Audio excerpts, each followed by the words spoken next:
এর আগে যখন নবদ্বীপ গেছিলাম মানে রাইস সেরেমনির আগে, তো সেই দিন যখন ফিরছিলাম এটা সেই দিনের ভিডিও। মিম্মি, তাবিশা কে? তাবিশা কোথায়?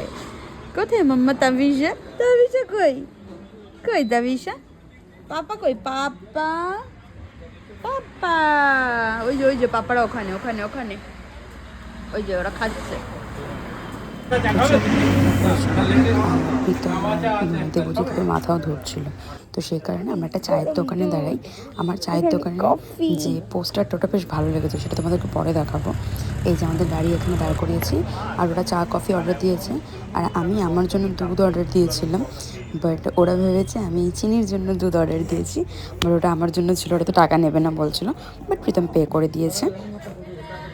আম্মা টাটা দাও, মাম্মা টাটা দিয়ে দাও। ওর মুড, হ্যাঁ পারে মুড। এরপরে আসি ওই পোস্টারটার, যেটা তোমাদেরকে দেখাবো বললাম। কি কেমন লাগলো পোস্টারটা? ভালো না? দেখো কি সুন্দর লেখা, চায় বিনা চ্যান কাহারে।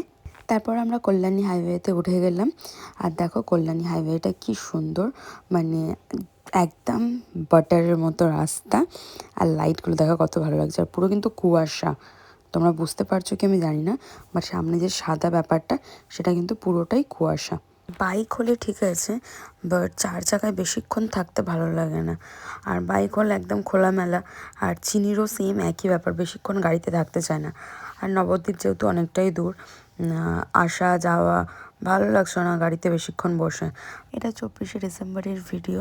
তো দেখো রাস্তা সাজিয়েছিল সেই দিনে, খুব সুন্দর লাগছিল দেখতে। অনেক জায়গাতেই রাস্তা সাজিয়েছিল, বাট আমি এখানটাই একটু ক্যাপচার করেছিলাম। গাড়িতে বসে একদমই ভালো লাগছিল না, প্রচণ্ড শরীর খারাপ লাগছিল, মাথা ব্যথা করছিল, গা গুলাচ্ছিল, ভাবছিলাম কতক্ষণে বাড়ি পৌঁছাবো। আর সত্যি যেখানেই যাই করি, বাড়ি এসে বিছানায় নিজের ঘরে আসা আমার একটা আলাদাই শান্তি।